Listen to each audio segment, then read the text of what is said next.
Hari ni satu berita yang sangat-sangat viral dekat media sosial kali ini, iaitu RTM TV2 dia mengeluarkan satu cerita yang berunsurkan LGBT. Ada satu posting dekat Thread ni, dia kata tadi duduk layan kartun TV2 dengan anak aku, terkejut tiba-tiba 2 ekor jantan bercium. Tak sempat nak snap gambar tapi boleh cari dekat Google.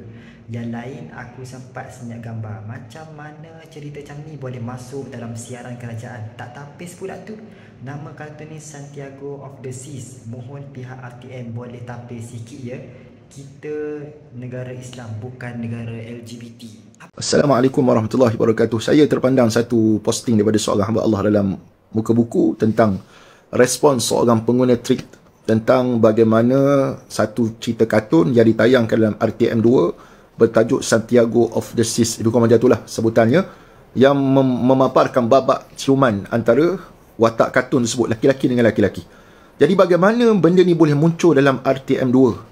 Bahkan saya tengok dalam screenshot ataupun print screen yang ditunjukkan itu, bahawa hamba Allah ni tunjukkan bagaimana ada seni kata kat bawah tu. Sari kata kat bawah dalam bahasa Melayu.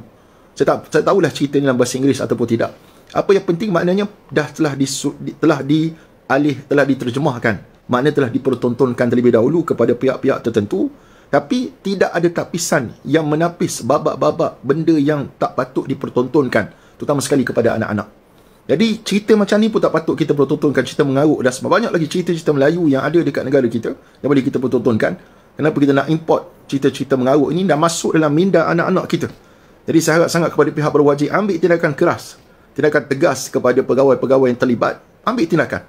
Sebab ini menjerumus, mengarah, boleh menyebabkan terarahnya kita kepada perbuatan tidak sihat ataupun LGBTQ dan sebagainya. Jadi saya harap sangat kepada pihak berwajib ambil tindakan dan alert isu ni. Ini bukan isu kecil. Sikit-sikit kita biarkan akan memaparkan bibit yang besar. Baru ni alhamdulillah Menteri Agama telah menegur kumpulan kumpulan sesat tersebut, dan mereka bertindak menurunkan kembali video klip tersebut. Dan perlu ada perkara macam ni dan perlu ketegasan daripada pemimpin untuk kita menegur perkara-perkara mungkar seperti ini tidak berluasan negara kita Malaysia. Wallahu a'lamu bissawab. Okey, apa isunya? Isunya ada satu siri animasi dekat TV2, Santiago of the Seas. Didakwa memaparkan klip ataupun babak yang berunsurkan LGBT. Dalam episod mana? Episod 22, yang mana ada 2 watak lelaki, nama Papi ke Rio ke aku tak tahu, Martin. Aku tak pasti nama apa. Cuma satu watak lelaki ni cium pipi watak lelaki satu lagi ni. Bila ada orang suarakan perkara ni, this particular clip tak sesuai untuk tatapan umum. Tak sesuai, budak-budak tengok ni tak elok, orang tua pun tak elok, budak-budak pun tengok tak elok ni benda ni. RTM take into consideration, decide untuk suspend sementara. Hari yang sama suspend tayangan Santiago of the Sea ini, RTM buka siasatan. RTM sebut dalam statement yang sama, tak ada apa-apa perlakuan ataupun kemesraan yang berlebihan yang boleh menggambarkan kecenderungan seluruh animasi Santiago of the Sea ini kepada hubungan pasangan sejenis ataupun LGBT. Maksudnya the whole episode, daripada episod pertama, 2, 3 sampailah episod akhir Santiago of the Sea ini tak boleh diklasifikasikan sebagai satu animasi yang pro LGBT ataupun animasi yang memang ada unsur-unsur yang nak promosi LGBT. Tak ada. Just that particular scene ataupun that particular moment sahaja, babak itu sahaja dalam episod 22, yang itu sahaja dipertikai seolah-olah cubaan untuk mempromosikan LGBT.